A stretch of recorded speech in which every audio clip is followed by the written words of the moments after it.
Extraversion is one of the 5 personality traits of the 5-factor model. Last week we talked about high extraversion. This week we are talking about low extraversion, also known as introversion. Let's get into it.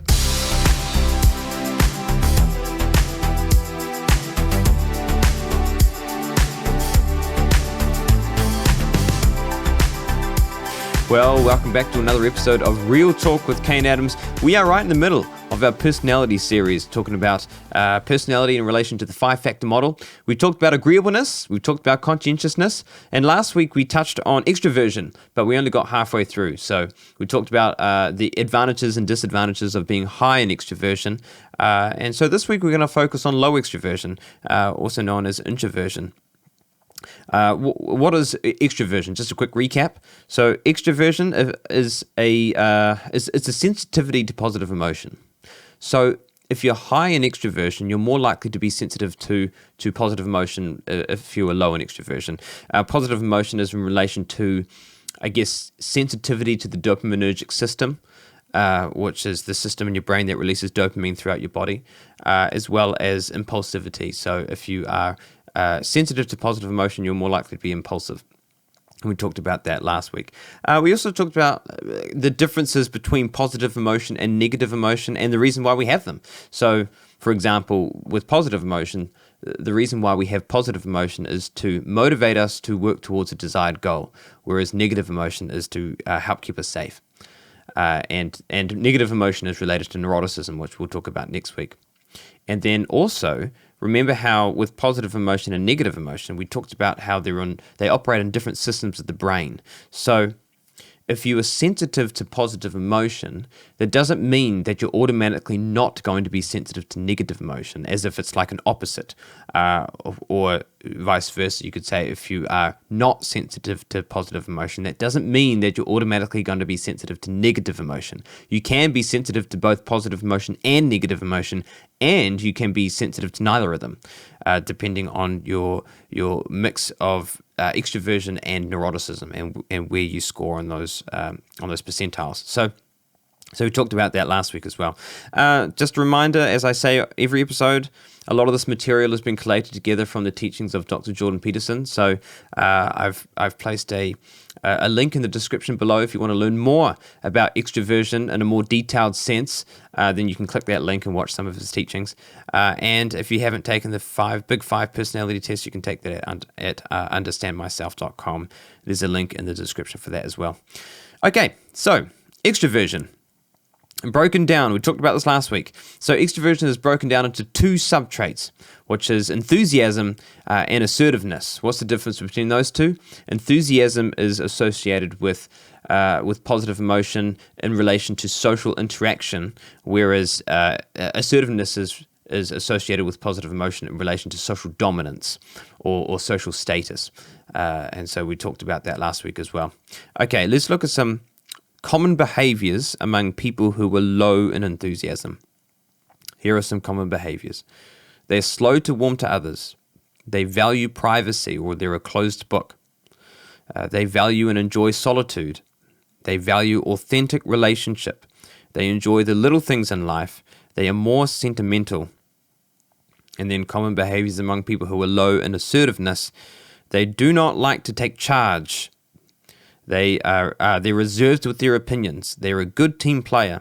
They are not motivated to control other people, and they are motivated by the future. And so you can see how that's very different from people who are high in extroversion. What are some advantages of being an introvert? I'm sure this is something which is interesting because, or maybe I'll say this. I think introverts have been given a bad rap. I think they've been given a bad rap, and often because extroverts are loud, extroverts are fun, and are enjoyable to be around and are the life of the party. And so people like to be around extroverts because they're fun, because they bring positive emotion.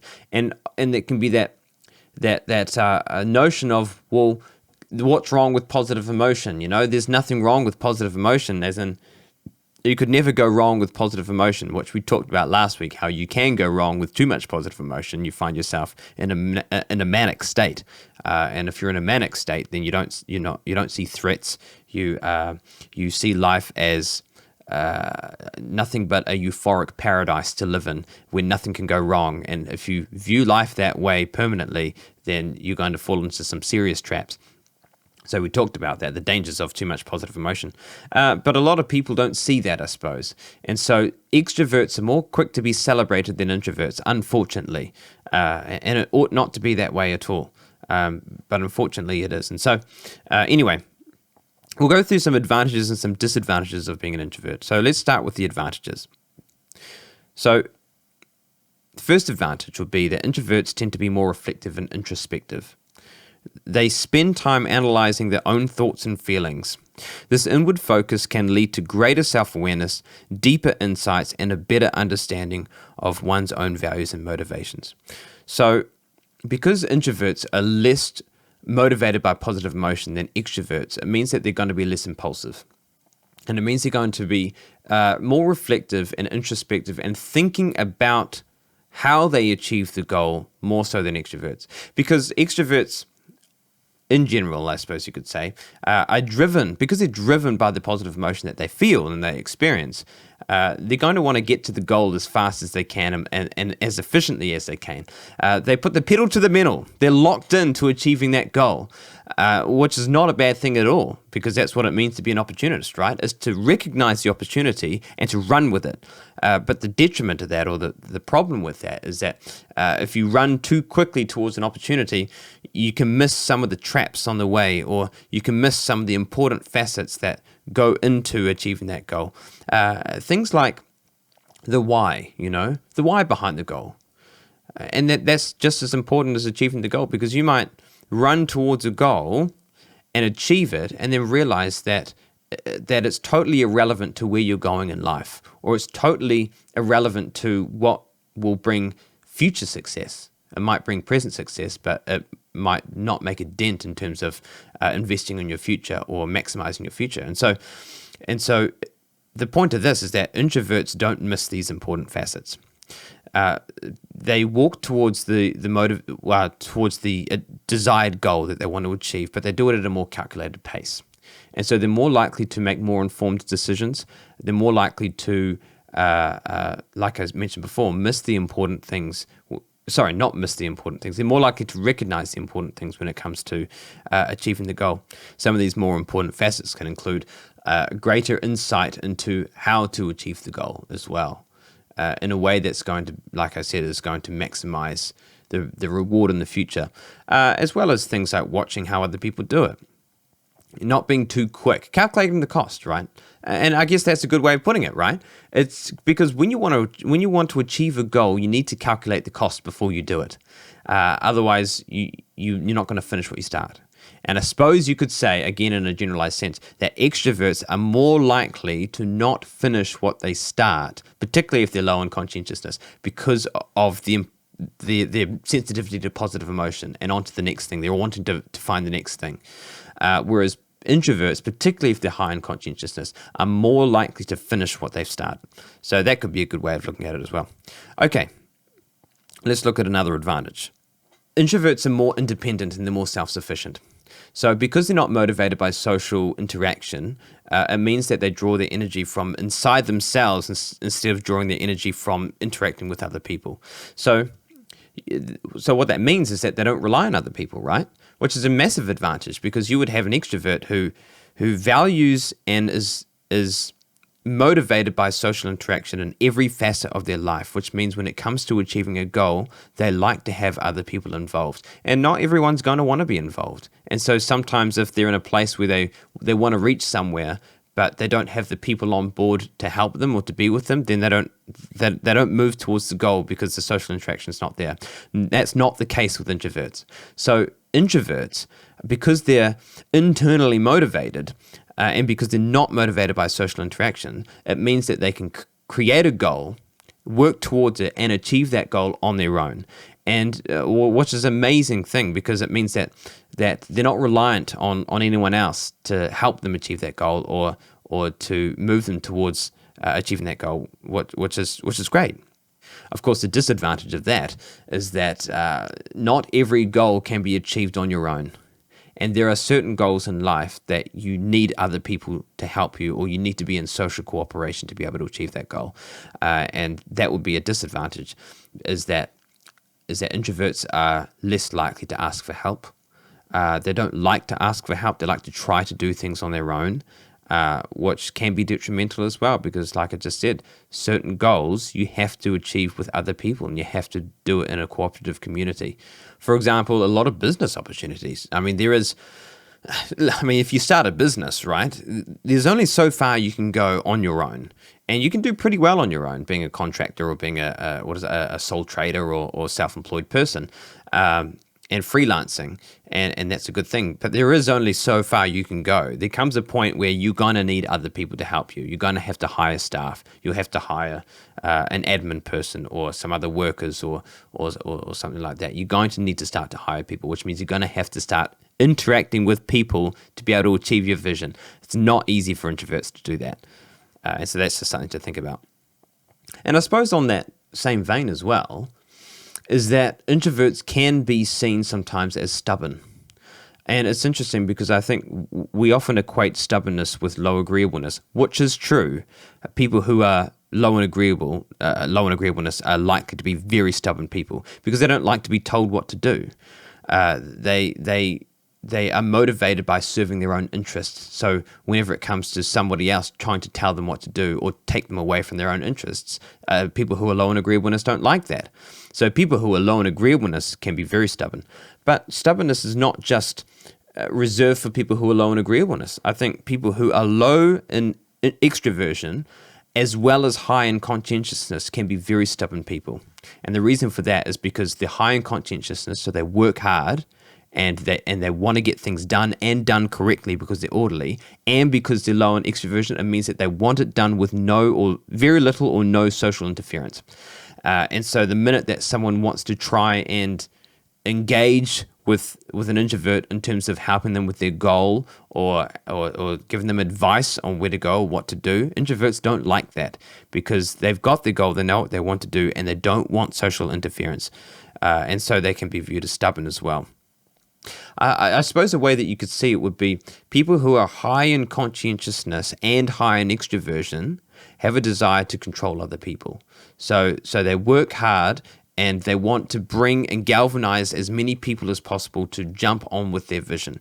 And so they want to control other people. People who are high in conscientiousness and low in extraversion want to control themselves. They don't want, because they're not motivated by social interaction, they are hard workers and they want to control themselves and control their own life internally. And I've seen this with people I know. I know some people who are very extroverted and some people who are very introverted, and that is very much the case, where the extroverted people are wanting to control situations, control people, control vision from an outward perspective, whereas people who are introverted want to control everything from an inward perspective and from in their own life, and they don't want help. So that's quite interesting. Anyway, sounds like we're kind of flipping and flopping between advantages and disadvantages. But anyway, we'll stick with advantages. Here's another advantage. Introverts value solitude. They enjoy spending time alone, pursuing personal interests, and engaging in activities that provide a sense of calm and tranquility. I suppose you could say introverts enjoy the little things in life. They're easily content. So they're more likely to be content with what they have in life, to appreciate what they have in life, which obviously is a massive advantage because, particularly from a mental health perspective, because one of the biggest keys of stable well-being is to be appreciative of what you already have in life, is to be content and to be grateful, which introverts, from a temperamental perspective, would find that easier than extroverts to achieve that. I suppose a way to think about that would be because extroverts are more motivated and sensitive to their dopaminergic system in their mind, or their impulse part of their brain, right? It means that extroverts are always looking for the next shiny thing, the next shiny object. They're looking for the next opportunity, for the next chance or opportunity to experience positive emotion or experience that hit of dopamine, whereas introverts are not motivated by that. So introverts are able to take what's already in their hand and to be content with it and to be appreciative of it from a temperamental perspective, which is a massive, massive advantage because that leads to a life of gratitude. And gratitude, and I talked about this in the last season, right? All about gratitude, how gratitude is an absolute game changer when it comes to positive mental health and positive well-being. So that's a huge advantage.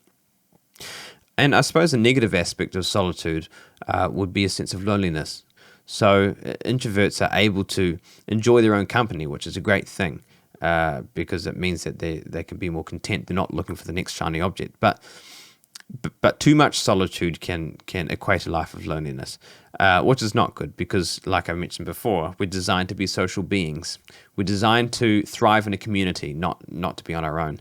And that means that introverts can find it harder to make friends because they're not socially motivated. And so it requires more effort for them to step out and to make friends and to operate in social interaction than it would be for extroverts to do that.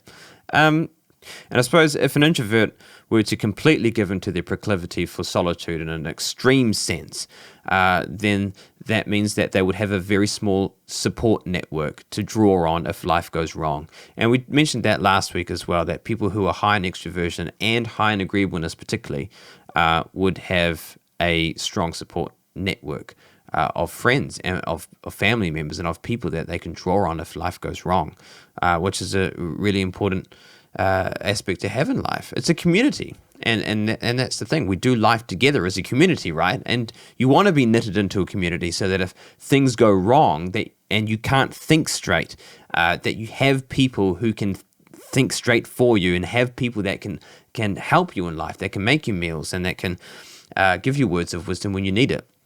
But if you are living a life of too much solitude, you're not going to have that support system, particularly if you're low in agreeableness as well. And so you're going to find it difficult to interact with people, to maintain those relationships, and you're not going to have that support system when life goes wrong. And that's rough. I don't wish that on anybody. Another advantage is that introverts value authentic relationships. And so introverts, they can't stand fake people, and they can sniff out a fake person within minutes. And I say a reason for this, and this would probably be in terms of the gap between an extrovert and an introvert, is that extroverts tend to be more open book. They wear their hearts on their sleeve. They are more likely to tell everybody everything about their lives. They have no sense of, or little sense, I should say, of privacy, generalization. And introverts can't understand that. Because introverts are the opposite. They're more closed-booked because they're not motivated by social interaction. They tend to hold their heart close to their chest, and they are less likely to let people into their lives in a vulnerable sense. And on top of that, I suppose you could say that introverts can view extroverts as fake people because extroverts are motivated by positive emotion. And because extroverts are motivated by positive emotion, it means that they're going to be fun people, obviously, but they're going to carry a joyful demeanor about them when perhaps it's not appropriate. And it's kind of like last week we talked about this. Was it last week? Yeah. How Jordan Peterson mentions the question, how happy should you be when things go well in your life? And to answer that question, it's going to depend on your temperament. It's going to depend on how extroverted you are. If you're high in extroversion, then you're going to be really happy when things go well. And when you're low in extroversion, it's not going to faze you too much. And I suppose introverts can't understand why extroverts are happy all the time, especially when things are not going well in life. And an extrovert, maybe to cope with the pain, would carry a joyful demeanor because that's how they deal with it, because they're so sensitive to positive emotion. And so an introvert can't understand that. So perhaps they would view an extrovert as a fake person, if that makes sense. And I think something else to think about when it comes to vulnerability, like I just mentioned before, is that introverts, they're very tight with who they let into their lives. They're very selective with who they let into their lives. Because we all crave to be vulnerable, because we all crave to have connection. And because introverts are not motivated by social interaction, it means that they're going to be naturally a lot more choosier in who they confide with when it comes to being vulnerable. And therefore, they place a lot of focus on ensuring that the person that they are vulnerable with is going to be as real as they are. And so that's just something to think about. All right, let's move on to some disadvantages. So we've already talked about a few of these. All right. So introverts can feel overwhelmed in social settings, especially if high in neuroticism, which is a proneness to negative emotion. We mentioned this kind of a little bit last week. So you imagine a room full of 100 people, and you would have an extrovert walk into that room, and they would see that as a place of opportunity. Look at all these people that I can have social interactions with. Look at all these people I can network with and make connections with. Whereas it's the opposite for an introvert. So an introvert will walk into a room with 100 people, and especially if they're high in neuroticism, they will see that as a threat instead. And so they would rather run to the corner of the room and hope that nobody makes eye contact with them.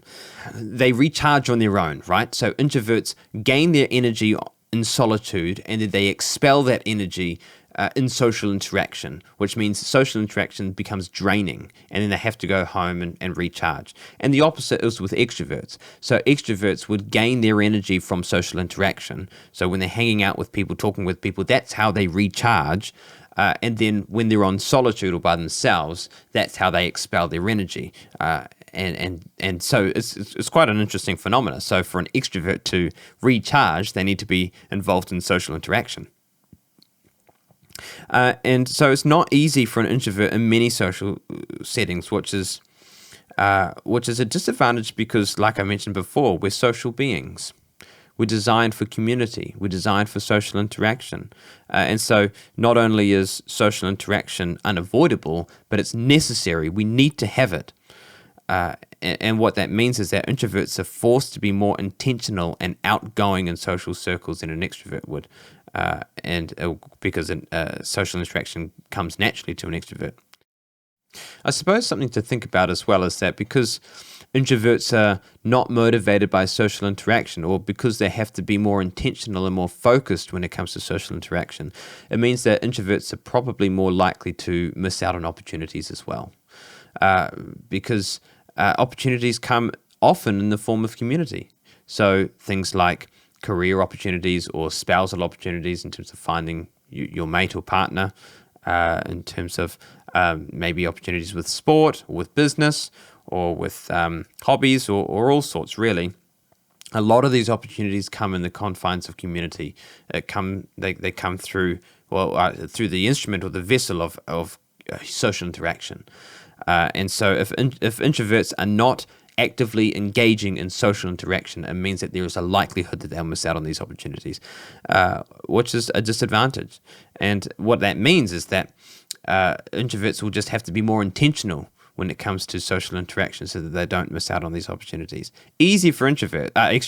Easy for extroverts because it's they're naturally wired to exploit the present opportunities, whereas introverts are not.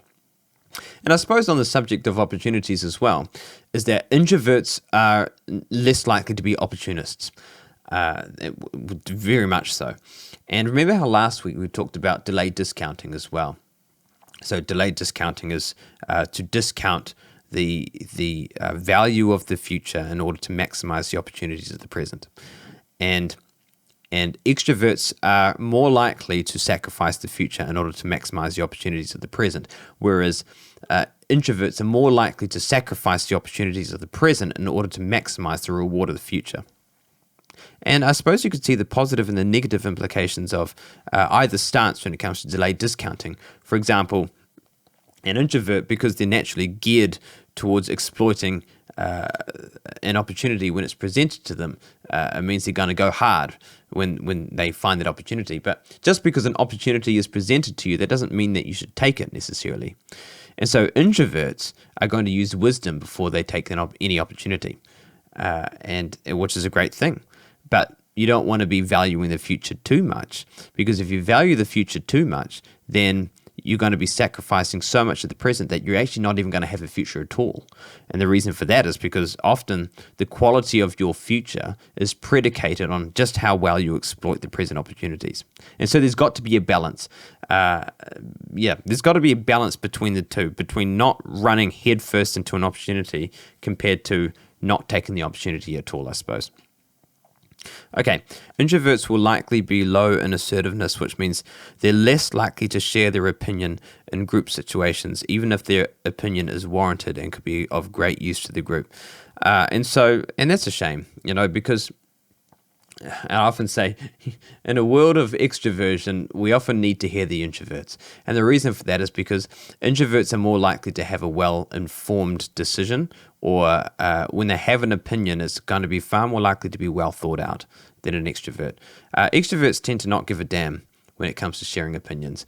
They will just splurt them out and just share them. And I suppose the negative impact of that is that with extroverts, it can often become like the boy who cried wolf, where an extrovert will share an opinion so often and will talk so often and share what they think so often that people actually stop listening to them. And then you could say the opposite, obviously, with an introvert. But the problem there is that an introvert, because they come up with, they may have some really great ideas and some really well-informed and well-thought-out practical solutions to some problems, but because of a fear of social interaction, they withhold sharing it, which is not good, and that's the detriment to not only them but to the group around them, or to society as well. And so that can be a disadvantage too. And we need to hear what introverts think, because it's these well-informed and well thought out solutions that actually help us to it can prevent us from stopping making stupid decisions, right? It can help us to not make stupid decisions. And so we need the mix of extroverts and introverts as well. Another disadvantage would be that introverts, because of a lack of enthusiasm, can be viewed often as shy or unfriendly or cold or aloof, which may not be the case at all. And I know some people who are very introverted but also have a wicked sense of humor. And often that can be the case, that when you actually get into an introvert's world and when they let you in, then they can have incredible social skills, especially if they are intentionally working hard on being more socially interactive. Then introverts can be some of the most social people you meet, and they can be amazing at being social. And it's also, I suppose, something to understand is that when you make friends with an introvert, it's a very special relationship, because what that means is that an introvert has chosen you to be vulnerable with and to allow you into their lives, which is not easy for them. And what that means is that once they have done that, they're not going to be quick to drop you. They're going to be very loyal. They're not going to drop you. They're not going to discard you. And unfortunately, the same can't really be said about extroverts. Again, because extroverts are motivated by impulsivity, it means that they're probably more likely to compromise a relationship in exchange for social status or social dominance. Obviously, not every extrovert. I'm not saying extroverts do that. What I'm saying is that extroverts are more likely or more prone to do that than introverts would be, because it's a lot of effort for an introvert to let somebody into their lives and to be vulnerable with them. So they're less likely to drop them. They're more likely to be loyal. So, I mean, take that as you will. That's probably as kind of a disadvantage turned into an advantage there. But I'll give you a final disadvantage. Introverts can be viewed as ungrateful if they don't respond to a surprise or an act of kindness as much as an extrovert would. And, this is where introverts get a bit of a hard deal, because, like I mentioned that question before, how happy should you be when things go well? An extrovert is going to be very happy, and they're going to be expressive. And sometimes people, maybe I guess you could say as a collective society, can create a benchmark of how a person should respond when something goes well in their life. So somebody receives a gift, or somebody receives a kind word of appreciation or encouragement or something like that, an extrovert is going to be overly expressive about it. And so when an introvert is not as expressive as an extrovert, a sense of judgment can come upon them, and people can view them as ungrateful or as not appreciating of the gift or not appreciating of the word of encouragement, when that's not true at all. Because your level of enthusiasm does not equate to your level of appreciation. Just because somebody is enthusiastic when something good happens to them doesn't mean that they're more appreciative of someone who's not as expressive or not as enthusiastic. And so I guess you could say that a loud, expressive reaction from an extrovert could equal the same as a quiet whisper of appreciation from an introvert. It's the same level of appreciation. It doesn't look the same, but it may be the same level of appreciation. It's just that an introvert will express in a different way as an extrovert.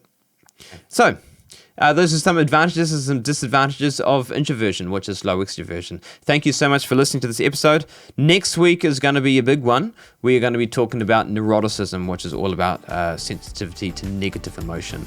And so we've got a lot to unpack in that episode. Thank you so much for listening to this series. I hope that you're really enjoying it.